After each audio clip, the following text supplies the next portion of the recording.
Paul was writing about 30 years after Jesus had left us visibly, and he was writing to a group of Christians in the city of Corinth, new Christians, obviously.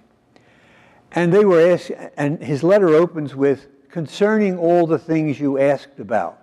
And he starts answering all the questions that they had put to him about how to live as disciples of Jesus in the midst of this culture, the society which was not Christian. You think we have it bad in our culture trying to be disciples of Jesus. The people of Corinth, which was the sin city of the East in those days, was a really tough place to be a Christian.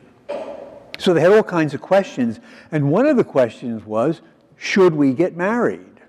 Why would they ask a question like that? It says right in Genesis, increase and multiply and care for the earth. Well, remember, the early Christians thought that Jesus was coming back very, very soon. Every time they gathered for the Eucharist on the Lord's Day, they expected he might come in the midst of that celebration and tie up all his work and then introduce the new heaven and the new earth, the new creation. So why would we get married? Why would we buy a field? Why would we go into business? Why would we do anything? Because it's all going to be finished in a very short time. And that's where Paul's advice comes from. He's telling them, it's fine to get married, just realize it may be a very brief marriage. It's fine to buy a field or go into business, but you may not get the profit of it because Jesus is coming soon. We still expect Jesus to come. We just realize finally that we don't have the same timetable that he does. But he is coming. And what Paul is saying here, it really doesn't matter whether you're married or single, as long as you are living the Christian life to the full, to the best of your ability. As long as you are imitating the prophet, the one who came to speak for God, Jesus of Nazareth, as long as you're imitating in your life the way he lived his life, taking care of others, which is exactly what married people sign on for, isn't it? Isn't that the big promise? I will love and take care of you for the rest of your life.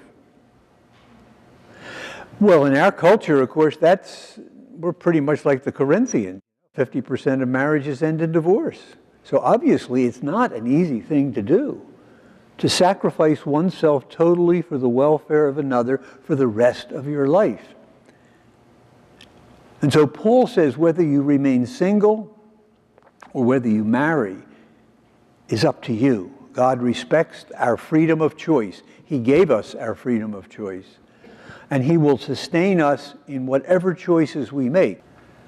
But marriage, or celibacy as we call it today, remaining single, they all have their temptations and their problems. A single person has to fight consciously against being self-centered.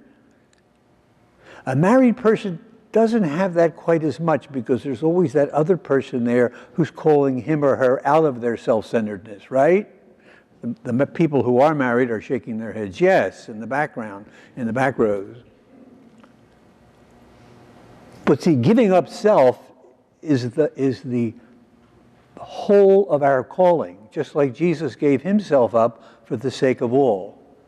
He calls us to do that in our relationships, primarily the ones that are most important, the family, marriage, where we work, where we meet people all day long, every week. So this isn't against marriage, it's saying put everything in perspective, whether you're single or married, put it in the perspective of Jesus. Live the way Jesus taught us and the way he showed us by his way of life.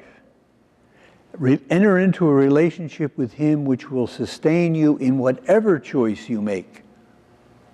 And you will be sustained in whatever choice you make as long as we are trying to imitate Christ. That's what a Christian is called to do. For their own sake and for the sake of the whole world.